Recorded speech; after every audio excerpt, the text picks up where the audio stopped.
What am I going to do with this guy, Sheldon Adelson? We've spoken about him probably the past 3 days or so, and a lot, even more than that, in the past month. He's, of course, the GOP mega donor, as they call him, because he's a billionaire who buys up our political system and gets the legislation that he wants enacted. Well, this guy made all of his money through owning casinos. And he decided recently that he doesn't believe in capitalism and the free market, and he actually wants to ban casinos, but online casinos, not in-person casinos, because that would affect his bottom line. So the idea is, well, they're presenting too much of competition for me, and they might actually cut into my wallet. So why don't you go ahead, all you politicians, you measly little suckers that I bought for pennies on the dollar, why don't you just go ahead and propose some legislation here to get rid of online gambling? I'd really appreciate that. I run this bitch. I run this country, okay? I don't know if you know this. We don't have a democracy. We have a kleptocracy, government of, by, and for the rich, or an oligarchy, or a plutocracy, whatever you want to call it. These are all basically loose terms that mean the same thing. So what has he done? He bought up Senator Lindsey Graham. We spoke about that recently. He bought other Republicans in the Senate and in the House. And now governors are lining up. But here's the awesome part about this story and this update.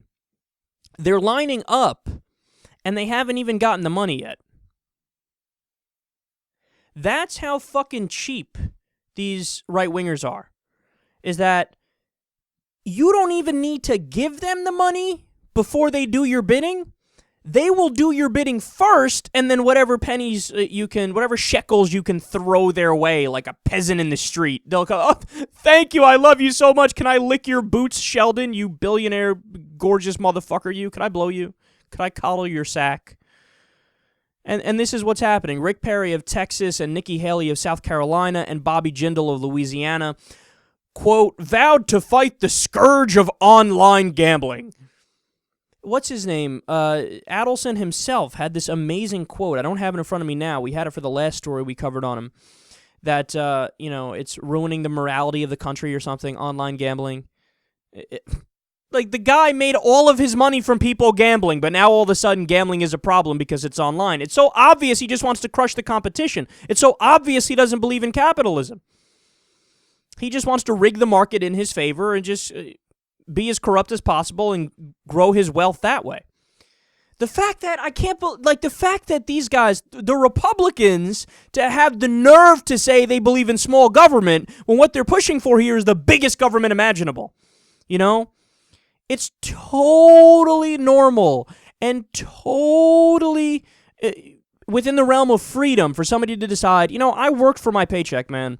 I worked for my paycheck. All I want to do on a Friday is sit in my underwear and eat Girl Scout cookies and drink a Bud Light and play online poker. Fuck off. Get out of my life if you don't approve of me doing that. I don't give a fuck what you approve of me doing. You're not my mother. I'm not 8 years old. Okay? I can do what I want to do with my own money. I earn this shit. But the Republicans know we believe in small government, but we're going to stop you from doing that, which, of course, falls directly in line with what freedom is. Well, then you don't believe in small government, and you're full of shit. Just like you're full of shit when you say you believe in small government and you take away the birth control for women, just like you're full of shit when you want to ban abortion and women's choice, just like you're full of shit when you say you believe in small government, but you do Wall Street bailouts.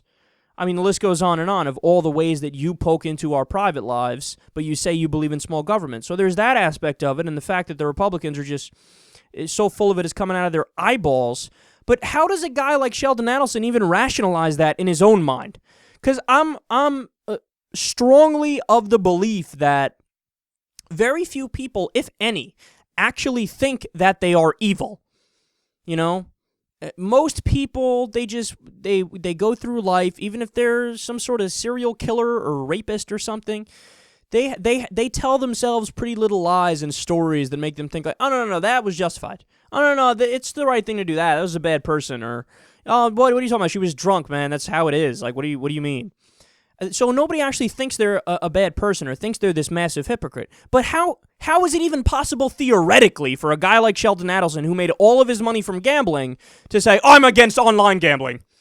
It's the same thing. Just one requires you to get in a car, take a bus, or hop on a plane, and then you get off, and then boom, you can gamble all you want when you're in Vegas in this specific area.